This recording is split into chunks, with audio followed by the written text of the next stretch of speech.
Mary, why are you leaving? Let's talk, please. Her husband, Greg, stood blocking the doorway, and she paused. Talk about what, Greg? About how I'm somehow inadequate, how I can't give you a child. You remind me of it constantly. Do you think anything will change if you keep pecking at me? You've misunderstood everything, he said. I don't know how to explain it, but we're not getting any younger. We need to do something. Mary, exhausted, sank onto the ottoman in the hallway, pulling on her sneakers. Greg, this conversation has happened 100 times. What do you suggest we do? You'll just say you don't know, but that something needs to be done. Right. Greg sighed, softening his tone. Mary looked at him. I think I've figured out what we need to do, she said. Greg looked hopeful. We need to get a divorce. You'll find another woman, and you'll have children, maybe even more than one. I'll go myself tomorrow after my shift and file for divorce. Now, I have to go. Forgive me. Mary slipped past her husband and out the door. Greg spoke to the closed door. But I don't want a divorce. Mary didn't hear him. She cried the whole way.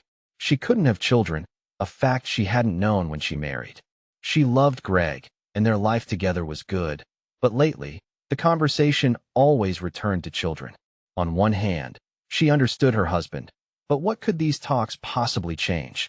Mary had immediately and emphatically stated that she would not adopt a child from an orphanage. She knew too well what kind of children were left there. She walked into the station and immediately ran into Dr. Alex Miller. He was the head of the ambulance station, not just by appointment, but because he was the most experienced, the longest-serving employee. Mary Ann, he said, God sent you to me.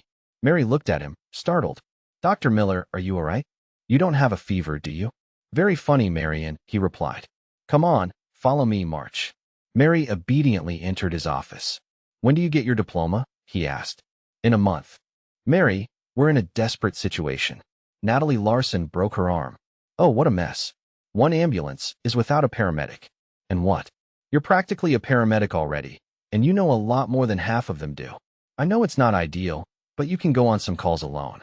I have no one else to send, no one to work. Reorganization, damn it.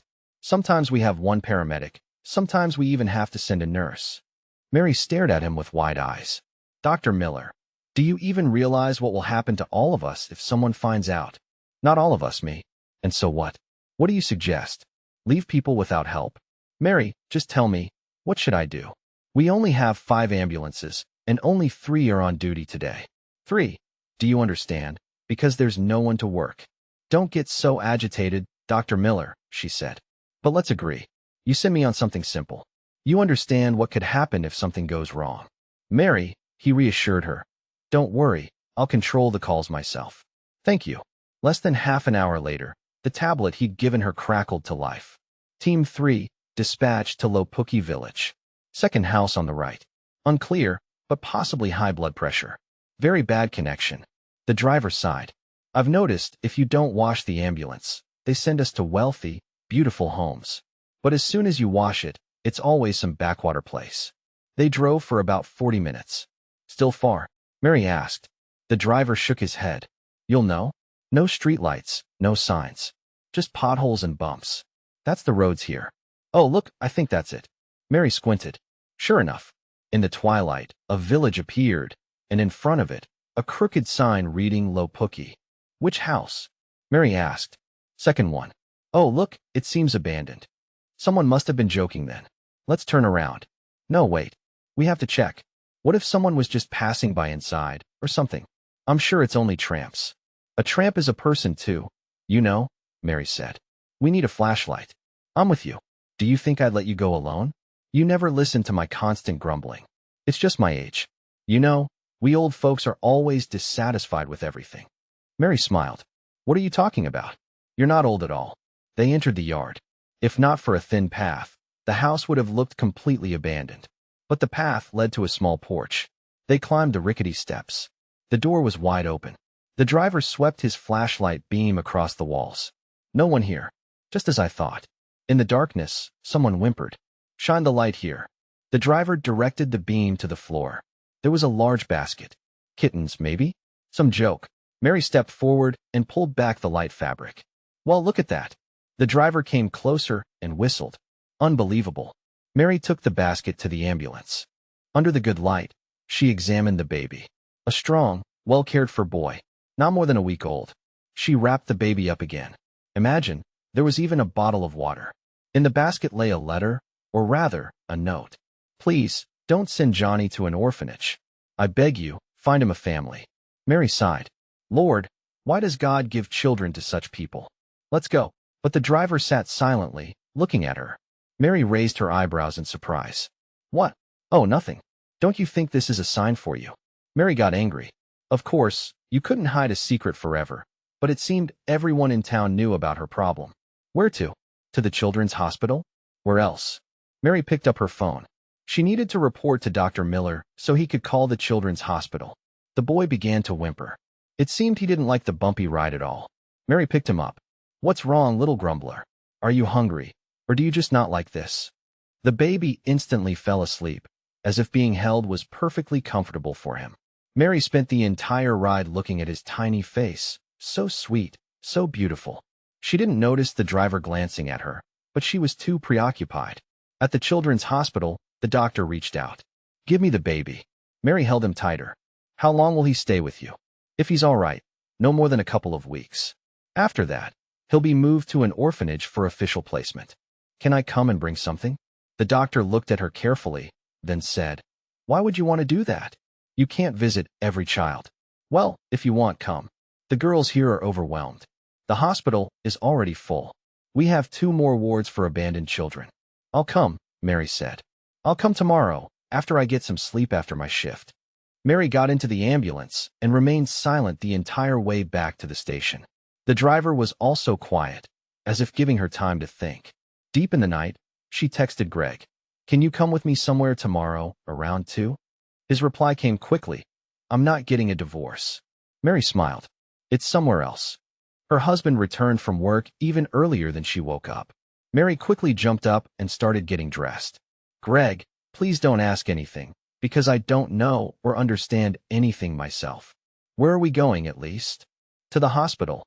Greg nodded, looking serious. Well, that explains a lot. He decided not to ask anything else, seeing his wife was agitated. They stopped in front of the children's hospital. This is getting interesting, Greg said. And why are we here? You see, Greg, yesterday I picked up a baby from an empty house. He was abandoned there in a basket. Well, not exactly abandoned. He was clean and lovely. His mother called an ambulance to make sure nothing happened to him. Anyway, he slept the whole way in my arms. And I just wanted to visit him. And what do you need me for? Mary shrugged. I don't know, Greg. It's just I'm scared. Scared I won't be able to leave him. Greg took her by the chin. Mary, you said you'd never? Never, Greg. But I'm not taking him, am I? Mary's voice was uncertain. Her husband smiled. Let's go, my restless one. 2 months later, it so happened that in the morning Mary received her diploma, and in the afternoon she walked out of the orphanage with a bundle. Greg was waiting for her outside the gates with a huge bouquet of flowers. All the available ambulances were parked by the entrance.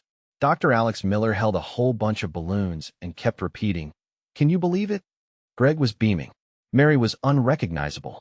Like a mother hen, she hung on Johnny's every breath. Mary, Dr. Miller said, my colleagues and I, well, here you go. He opened the door of one of the ambulances, and an ultra-modern 3-in-1 stroller appeared. Mary gasped. Are you serious? It must have cost a fortune. Money isn't important. Johnny, now he's important. He's practically family to all of us now. Mary had completely forgotten that she and Greg had ever argued. She knew she had a good husband, but she never would have imagined him to be so caring, such a dedicated father. He strictly monitored what their son ate and the temperature of his porridge. Sometimes he would take the baby and go for a walk, sternly instructing her, You lie down. A wife needs to rest, and we'll do everything together when I get back. Johnny grew up as if in a fairy tale.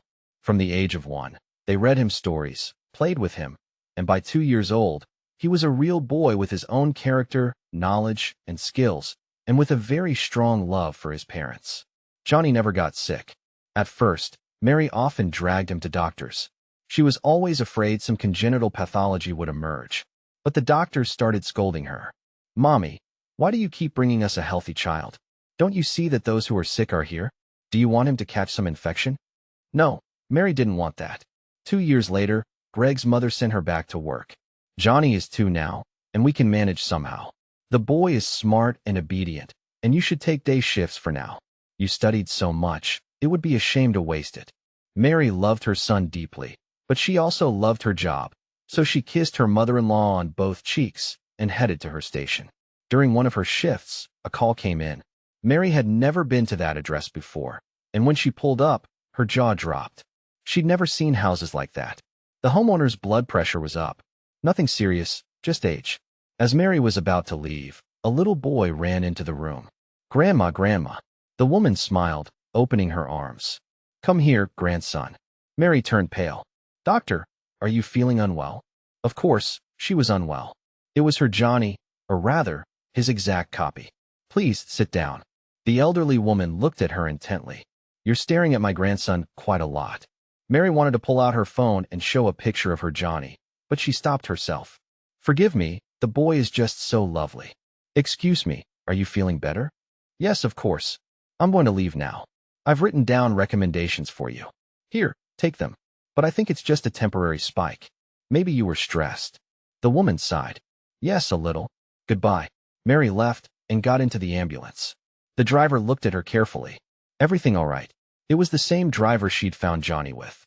"Not exactly. It seems our son has a brother, and he lives in that very house." "No way. Wait, did you tell them?" "No, I didn't say anything." "Excuse me, I need to make a call." Mary dialed her husband's number. "Greg, you recently mentioned that management offered you a transfer to head the farm division?" "Yeah, but you didn't agree." "Greg, I agree. Go talk to them. We need to move as quickly as possible. They'll be thrilled." "Why? Wait, did something happen?" "No, not really. It just occurred to me that it would be better for us to live somewhere where no one knows Johnny is adopted." "Yes, Mary, you're right. And when the time comes, we'll tell him everything ourselves." "So I'm going." "Yes, Greg. I'll write my resignation letter now, too." "Mary, I don't think my mom will understand." "She will, Greg. I'll explain everything to her." As soon as Mary's mother-in-law heard the story, she said decisively, "We need to leave." "Thank you. Greg was so worried you'd be against it." "Mary, right now we need to think about Johnny, not about me. After all, trains and buses run all over our country." "Mom, what's wrong with you? Do you know who was here today? That woman who took Steve's brother." "How? How did she find us?" "She'll tell everyone everything now." "Lord, we found her first. Why did we even stay here?" "Don't worry, my dear," her mother said. She understood everything. "I think they'll leave." "Mom, if anyone says anything to Steve, I won't be able to bear it." "Everything will be fine, daughter. I've never been wrong about people." She hugged her daughter. Once upon a time, that woman had lost a child, and they had found her, the girl who had been brought to the maternity hospital, and she had given birth to twins she didn't want to keep. They could only take one child. They wouldn't have been able to handle two, but they were told it was